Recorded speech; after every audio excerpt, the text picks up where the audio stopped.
The Disaster Report series focuses on a natural disaster hitting a city. The player is tasked with surviving the disaster and making it out alive. In addition, you meet other survivors and make choices that lead you to different endings. The newest entry to come west, Disaster Report 4, Summer Memories, retains much of the campy and janky spectacle that the series is known for, and I loved it for that.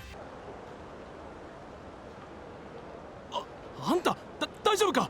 名前は言えるか？ Disaster Report 4 Summer Memories feels like a seamless update to its predecessors, with most things that I liked about the series still intact. As a bonus, the previous games did their best to pretend everything was American, but Summer Memories localization has no pretenses about the Japanese setting. Overall, my time with the game was full of peaks and valleys. Just when I was ready to throw down my controller for the day, a fantastic set piece would appear. Then, when I thought my problems with the game were over, I'd want to throw my controller down all over again. I'm not sure you can call that a delicate balance, but as someone who enjoyed the other titles, all I could think was, yay, this is as janky as I hoped. Worry not if you haven't experienced the earlier entries of the series, because not much changed, not even the graphics for the most part. Disaster Report 4 Summer Memories frame rate is shocking. I'm no FPS expert, so I can't tell you what it actually was, but it doesn't exactly feel smooth by any means. But then, like a peak rising out of a valley, the reason for this becomes worth it. To simulate an earthquake scenario, the ground will sometimes shake, requiring you to brace yourself lest you fall on your ass and take damage. But during scripted quakes, not only does the ground shake, but buildings begin to fall.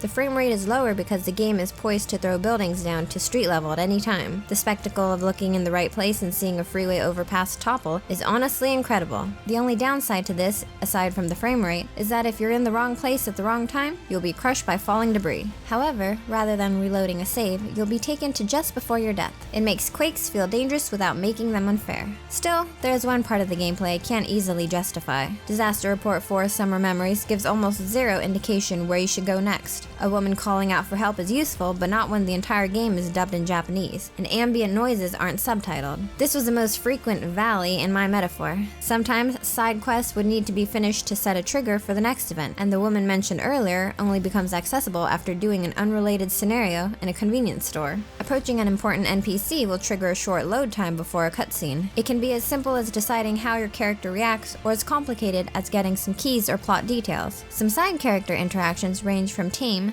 to this feels as goofy as a Yakuza game, all in the right way of course. In some cases, you'll decide how your character feels about an NPC. For the record, I tried to romance a teacher. 青いベスト？心当たりはないです。そうですか。